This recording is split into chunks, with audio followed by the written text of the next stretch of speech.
ಏನು ಈ pen drive ಪ್ರಕರಣದಲ್ಲಿ A2 ಆರೋಪಿ ಪ್ರಜ್ವಲ್ ಮಾತ್ರ ಸಿಗಾಕೊಂಡಿಲ್ಲ. ಅವರ ಅಪ್ಪ ರೇವಣ್ಣ A1 ಆರೋಪಿ ಅವರು ಕೂಡ ತಗ್ಲಾಕೊಂಡಿದ್ದಾರೆ.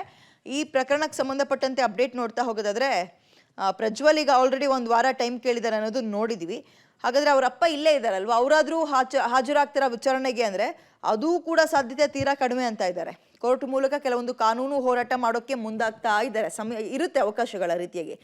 ಹೈಕೋರ್ಟ್ನಲ್ಲಿ FIR ರದ್ದತಿಗೆ ಅರ್ಜಿ ಹಾಕೋದು, ಕೆಳ ಹಂತದ ನ್ಯಾಯಾಲಯದಲ್ಲಿ ನಿರೀಕ್ಷಣಾ ಜಾಮೀನನ್ನು ಪಡೆದುಕೊಳ್ಳೋ ಯತ್ನವನ್ನ ಕೂಡ ಮಾಡ್ತಾರೆ ಅಂತ ಹೇಳೆಲ್ಲ ಆಗ್ತಾ ಇದೆ. ಒಂದು ಆರೋಗ್ಯದ ನೆಪ ಒಡ್ಡಿಯೋ, ಎಲೆಕ್ಷನ್ ಟೈಮು ಓಡಾಡಬೇಕು ಅಂತನೋ ಅಥವಾ ಬೇರೆ ಕಾರಣಗಳನ್ನ ಕೊಡುವ ಸಾಧ್ಯತೆ ಇದೆ. ರೇವಣ್ಣ ಅವರದ್ದು ಎನ್ನಲಾದಂತಹ ಒಂದಷ್ಟು ಆಕ್ಷೇಪಾರ್ಹ ವಿಡಿಯೋಗಳು ಸಾಮಾಜಿಕ ಜಾಲತಾಣದಲ್ಲಿ ಹರಿದಾಡಿದ್ವು. ಅದಾದ ಬಳಿಕ ಸರ್ಕಾರ ಈ ಬಗ್ಗೆ SIT ರಚನೆಯನ್ನು ಮಾಡಿದೆ, ಇದರ ಇನ್ವೆಸ್ಟಿಗೇಷನ್ಗೆ ಅಂತೇಳಿ. ಇದೀಗ ನಿನ್ನೆ SIT ಪ್ರಜ್ವಲ್ ರೇವಣ್ಣ ಹಾಗೂ HD ರೇವಣ್ಣ ಅವರಿಗೆ ನೋಟಿಸನ್ನು ಜಾರಿ ಮಾಡಿದೆ. ಈ ನೋಟಿಸನ್ನು ಪಡೆದ ಬಳಿಕ ತಾವು ವಿಚಾರಣೆಗೆ ಹಾಜರಾಗಬೇಕು ಅಂತೇಳಿ ಇದೀಗ ಪ್ರಜ್ವಲ್ ರೇವಣ್ಣ ಅವರು ತಮ್ಮ ವಕೀಲರ ಮೂಲಕ 7 ದಿನಗಳ ಕಾಲಾವಕಾಶವನ್ನು ಕೋರಿದ್ದಾರೆ. ಪ್ರಜ್ವಲ್ ರೇವಣ್ಣ ಅವರ ವಕೀಲರು ಅರುಣ್ ಅವರು ನಮ್ಮ ಜೊತೆ ಇದ್ದಾರೆ, ಅವ್ರನ್ನ ಮಾತಾಡ್ಸೋಣ. ಸರ್ ನಮಸ್ತೆ. ಎಷ್ಟು ದಿನಗಳ ಕಾಲಾವಕಾಶವನ್ನು ಕೇಳಿದ್ದೀರಿ ಅಂತ? ನಾವು 7 ದಿವಸ ಕಾಲಾವಕಾಶ ಕೇಳಿದ್ದೀವಿ ಸರ್. ಈಗ SIT ಅವ್ರನ್ನ ಸಂಪರ್ಕ ಮಾಡಿದ ಬಳಿಕ ತಾವು 7 ದಿನದ ಕಾಲಾವಕಾಶವನ್ನು ಕೇಳಿದ್ದೀರಿ, ಅದಕ್ಕೆ SIT ಅಧಿಕಾರಿಗಳು ಒಪ್ಕೊಂಡಿದ್ದಾರಾ ಅಂತ? ಅವರೇನು ರೆಸ್ಪಾಂಡ್ ಮಾಡಿಲ್ಲ, ಬಟ್ ಐ ಆಮ್ ಹೋಪ್ಫುಲ್ ಅವ್ರು ಅಕಾಮಿಡೇಟ್ ಮಾಡ್ತಾರೆ ಅಂತ, ಕಾಲಾವಕಾಶ ಕೊಡ್ತಾರೆ ಅಂತ ಹೇಳಿ ನಾನು ನಂಬಿದ್ದೀನಿ. ಈಗ 7 ದಿನದ ಒಳಗಾಗಿ ಜರ್ಮನಿಯ ಫ್ರಾಂಕ್ಫರ್ಟಿಂದ ಪ್ರಜ್ವಲ್ ರೇವಣ್ಣ ಬರ್ತಾರಾ? ಅಲ್ಲಿದ್ದರೆ ಅಲ್ಲಿಂದ ಬರ್ತಾರೆ. ತಮ್ಮ ಜೊತೆ ಮಾತನಾಡಿದ್ರ ಹೇಗೆ ಅಂತೇಳಿ? ಈಗ ಸಾಕಷ್ಟು ಆಕ್ಷೇಪಾರ್ಹ ವಿಡಿಯೋಗಳು ಹೊರಬಂದಿದ್ವು, ಅದಾದ ಬಳಿಕ ಒಂದಷ್ಟು ಹೋರಾಟಗಳು, ಪ್ರತಿಭಟನೆಗಳು, ಸಾಕಷ್ಟು ಒಂದು ರೀತಿ ಮುಜುಗರ, ಅವಮಾನವಾಗ್ತಕ್ಕಂತಹ ಸನ್ನಿವೇಶಗಳು ಎಲ್ಲವೂ ಇದ್ದು.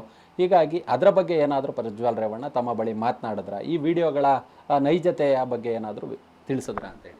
ಅಲ್ಲ, ಅವರು ಹೇಳೋದು ಇದೆಲ್ಲವೂ ಕೂಡ ಇಟ್ಸ್ ಎ ಕ್ರಿಯೇಟೆಡ್ ಒನ್, ಮಾರ್ಫ್ಡ್ ಅಂತ ಹೇಳ್ತಾರೆ ಒಂದು. ಮತ್ತು ಈ ಮಾರ್ಫ್ಡ್ ಇಮೇಜಸ್ ಅಥವಾ ವಿಡಿಯೋಸು ಈ ರೀತಿ ದುರ್ಬಳಕೆ ಆಗೋ ಸಾಧ್ಯತೆ ಇದೆ ಅಂತ ಹೇಳಿ ಕಳೆದ ವರ್ಷವೇ ಅವರು ಒಂದು ಸಿವಿಲ್ ದಾವೆ ಎಲ್ಲ ಹಾಕಿ ಅವ್ರು already he has taken the legal recourse before the civil court.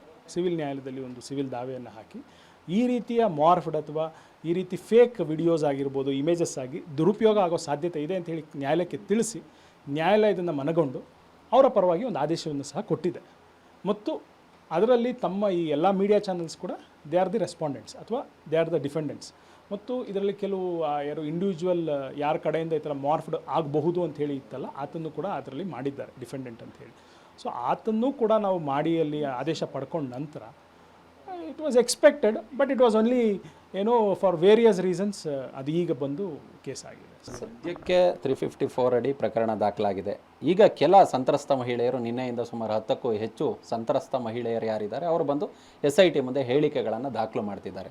ಅವರು ಇನ್ ಕೇಸ್ ಬಲವಂತವಾಗಿ ಅಥವಾ ಆಮಿಷ ಒಡ್ಡಿ ಅತ್ಯಾಚಾರ ಮಾಡಲಾಯಿತು ಅಂತ ಹೇಳ್ಬಂತಹ ಪಕ್ಷದಲ್ಲಿ ಹೊಸ FIR ಅನ್ನು IPC 376 ಅಡಿ ಹಾಕ್ತಂತಹ ಸಂದರ್ಭದಲ್ಲಿ ಯಾವ ರೀತಿಯ ಹೋರಾಟ ಇರುತ್ತೆ?